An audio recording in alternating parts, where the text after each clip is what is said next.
Lord. உங்கள் அனைவரையும் இந்த காலை வேளையிலே தேவனுடைய நாமத்திலே வாழ்த்துகிறேன். அனைவருக்கும் இனிய காலை வணக்கங்களை ஆண்டவராகிய இயேசுவின் நாமத்திலே தெரிவித்துக் கொள்கிறேன்.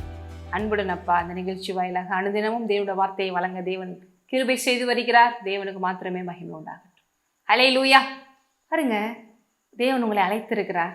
உங்கள் அழைப்பிலேயே உங்களை எப்படி பரிசுத்தப்படுத்தி உங்களை நீதிமானாய் மாற்றி உங்களை அவர் சுவிகார புத்திரர்களாய் மாற்றி உங்களை அவருக்குள்ள முத்திரை போட்டு வைத்திருக்கிறாரோ, அதே போல இந்த அழைப்பிலேயே உங்களுக்கு கனம், மகிமை இது எல்லாம் அடங்கி இருக்கிறது.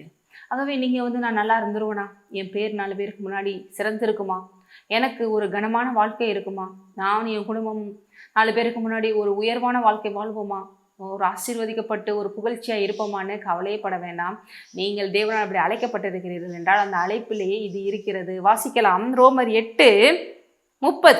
எவர்களை முன்குறித்தாரோ அவர்களை அழைத்தும் இருக்கிறார், எவர்களை அழைத்தாரோ அவர்களை நீதிமான்களாக்கி இருக்கிறார், எவர்களை நீதிமான்களாக்கினாரோ அவர்களை மகிமைப்படுத்தியும் இருக்கிறார். ஹல்லேலூயா.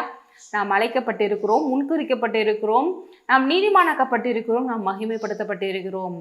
இப்போ இந்த மகிமை நம்ம உணராதனால தான் பாருங்கள் நம்ம வாழ்க்கை மகிமையற்றதாக இருக்கிறது. ஆனால் நீங்கள் இன்றைக்கி புரிஞ்சுக்கோங்க, மகிமையான ஒரு வாழ்வுக்கு தேவன் என்னை அழைத்திருக்கிறார். என் வாழ்க்கையில் மகிமை கனம்ங்கிறது தேவன் எனக்கு கொடுத்துருக்கிற ஒரு சுதந்திரமாக இருக்கிறது. ஆகவே என் பேரை யாரும் கெடுக்க முடியாது, அசிங்கப்படுத்த முடியாது.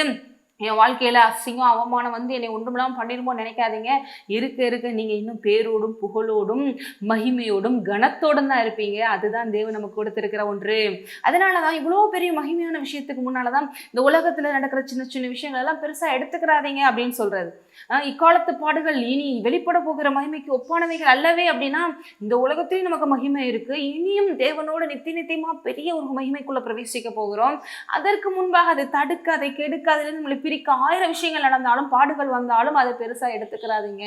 ஏனென்றால் அதை விட பெரிய ஒரு மகிமை கனம் நமக்காக தேவன் வைத்திருக்கிறார். அப்படிப்பட்ட விஷயத்தை ஏற்கனவே உங்களுக்குள்ள கொடுத்து ஆசீர்வதித்திருக்கிறார். மலையின் மேல் இருக்கிற பட்டணம் மறைந்திருக்க மாட்டாது. மலையின் மேலே அவ்வளோ உச்சியில் ஒரு பட்டணம் இருக்கும்போது அதை யாராவது பொத்தி வைக்க முடியுமா, அதை யாராவது மூடி வைக்க முடியுமா, அதை யாராவது மறைச்சு வைக்க முடியுமா? கண்டிப்பாக எல்லாருக்கும் மேலே அது உயர்ந்திருக்கத்தான் செய்யும். அது மேலானதாக இருக்கும், அது எல்லாரும் பார்க்கிற வண்ணமாகத்தான் இருக்கும். அப்படியே உங்கள் வாழ்க்கை உயர்ந்திருக்கும், எல்லோரும் பார்த்து ஆச்சரியப்படும் வண்ணம் இருக்கும்.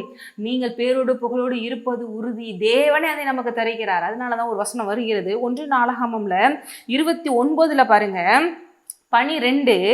ஐஸ்வர்யமும் கனமும் உம்மாலே வருகிறது, தேவனாலே தான் வருகிறது. தேவரீர் எல்லாவற்றையும் ஆளுகிறவர், உம்முடைய கரத்திலே சத்துவமும் வல்லமையும் உண்டு, எவரையும் மேன்மைப்படுத்தவும் பலப்படுத்தவும் உம்முடைய கரத்தினாலே ஆகும்.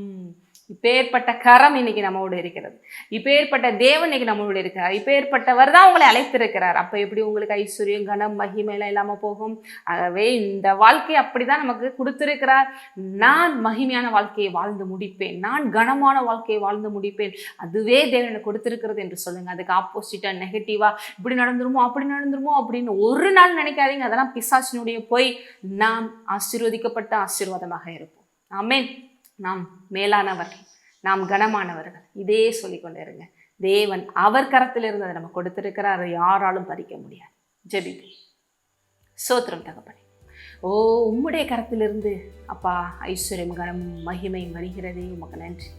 இது எல்லாவற்றையும் நாங்கள் பெற்றுக்கொண்டு உமக்கு மகிமையாக இருக்க விட்டு கொடுக்கிறோம். ஒரு நாளும் ஒருவரும் நாங்கள் வெட்கப்பட்டு போயிடுவோமோ அவமானப்பட்டு போயிடுவோமோ என்று நினைக்க வேண்டாம். அதையெல்லாம் பிசாசுடைய போய் அதை எல்லாவற்றையும் விட என்னை கனப்படுத்துகிற மேன்மையாக வைக்கிற பெரிய தேவன் என்ன கூட இருக்கிறார் என்று விசுவாசித்து முன்னேறி செல்லட்டும்.